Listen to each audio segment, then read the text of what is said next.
Hey, what's up, everyone? This is Sean with Yak-a-Bass. Today was stop number 2 for the Yak-a-Bass team series at Lake Don Pedro. There were 30 teams, 60 anglers total. Each team is responsible for submitting their best 5 fish.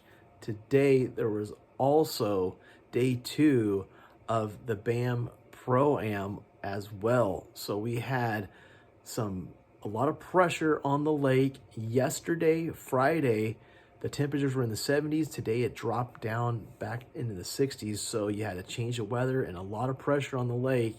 And these interviews are for the top 3 teams for the Yak-a-Bass team series. And they're going to tell you how they got the job done today.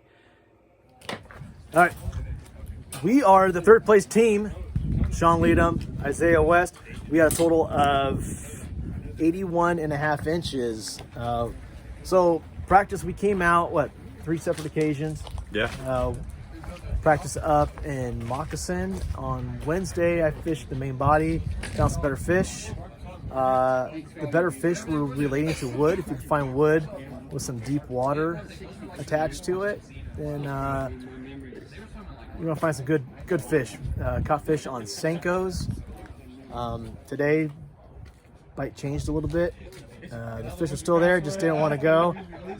Caught fish strolling. Caught fish, left my area. Went around the houseboat coves and caught more fish on Senkos there. Same boat. Caught them on a lot of fish on drop shot over deeper rock piles. Not very many big ones on those. Moved back to the wood pattern and figured that's where my bigger fish came on, and then finally got able to cull one out on a houseboat. Anyone you want to thank? I think Kayak City. I think Yak-a-Bass. That's pretty much all I got. Well, I think Yak-a-Bass put on the event. Gotta thank Yak-a-Bass, all the Yak-a-Bass sponsors, Dobbins Rods, Frenzy Baits, Pro Point Fishing Lures. Who else am I? Lear Drywall, my new sponsor this year. And I think that's about it. All right, there it is, 3rd place. All right, right now I got the 2nd place team. They had a total for their 5 fish limit of 88.75 inches. I have Dustin Brown and Tolly Cash. Tell us how you caught the fish today, guys. Dragon bottom. It was all in one cove, all about 10 feet. They're relatively shallow compared to what I was finding the other time I pre-fished, and just had to stay on the bottom. We're catching fish unless you're on the bottom. What kind of bait were you guys dragging on the bottom? Any kind of craw imitation. I caught them on a brush hog, and I caught them on like a little trailer, basically. How deep? 10 feet. 10 feet deep. 10 Wow. Feet. Yeah, they're like I said, they're relatively shallow compared to all the other fish. This was the first time having scope for me, any kind of forward-facing sonar. Definitely helped to know that they were up there, because I wouldn't have gone that shallow to start with. Yeah, definitely. Well, watch you. Me, I caught, my first fish was undersized on a drop shot, and then in the last 15 minutes I caught one that crawled, 14.5, but he got all the 5 fish for us. So. And it was all quick. It was literally one cove. That was the only place I caught all 5 fish, and that was it. Yeah. I struggled with the rest. Missed a couple bites, but didn't put another. Did you catch fish all day, or was it just? It was just, for me, it was just the 7 in that cove. That was it. Yeah, Wow. I missed bites throughout the day. I lost a fish on a chatterbait right at the boat, but that's about it. Drop shot and chatterbait for me. Ooh, a chatterbait, really? All right. Is there anyone you guys like to thank? I'll thank my wife for letting me come out, and then my grandparents for the loaner truck this week. Definitely couldn't have got here without it, so appreciate it. Guys. My wife and Yak-a-Bass and everybody that organizes this stuff. It's pretty fun. Cool. Appreciate it. All right, Perfect. right on. There you go. Thanks, 2nd place team. Congratulations, guys. Thank you. Congratulations. All right, we have our champs, our 1st place team. They had a total of 91.5 inches. We have Mr. Damian Tao and John Myers. All right, tell us, Yak-a-Bass fans. tell us how you caught the fish today, guys. came up yesterday, caught them on jigs and tubes, and anyways, Damien, he'll explain what he did, but he checked some other fish, and it was, forward facing was very helpful.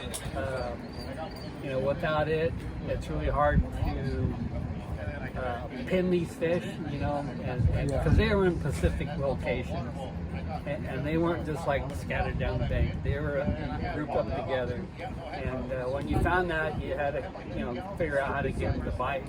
Yeah. And today was different than yesterday, obviously. So I struggled. I mean, I had a 17. I was pretty proud of. You know, it's like a 3-pound spot. So, but anyway, yesterday I did a whole lot better. But that was, you know, I started off with a 4-pounder. Oh, wow. Damien, I think you started off with a 4-pounder, right? No, yesterday I struggled all day. Right. I just watched you catch fish. But today you started out with a 4-pounder. So, yeah. So compared to yesterday I struggled. The bite was quite different. Yesterday you could sit off the point and throw it up to it, pull it off and get bit. But today it was, you had to be on the bank, throwing out and dragging up.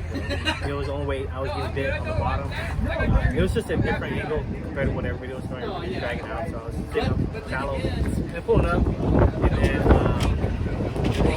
for after we caught a good limit, then we ran up to looking at stuff. You know, I found some fish that were not very active the day before. You know, I flipped the spoon with them and they were not interested right away. But today, the spoon bite was really good. So the first flip for these fish, I seen how aggressive they were with forward facing sonar. It definitely helps you, you know, locate these fish and also see their mood. So right away, I was getting bit on. I caught spoonfish, and you know, I had one about 6 pounds on, and it just had me hung up. And I was just looking at the fish and all the other fish around him as well. It came off, flipped it again. That's when I caught big fish with my 19th water. And then I continued to work that area, and then just left it alone, let those fish reset up, and came back to work those fish again to slowly call it. So how many fish, like keeper fish, you catch? So the keepers have to be 14 inches or bigger. So about how many keepers did you guys catch today? Every fish I caught today was a keeper. I didn't catch any shorts. So roughly around 15 keepers around there. Yeah, I had 7 keepers and several smaller fish. Sure. Is there anyone you'd like to thank? Yeah, I'd like to thank Kayak City, Christian Fishing, P-Line, and Drink Crazy. And Yak-a-Bass and Headwater. All right. Congratulations, guys. Thank you. Thanks for your time. Yeah. There you have it. Your first place team champions at Don Pedro Yak-a-Bass team tournament.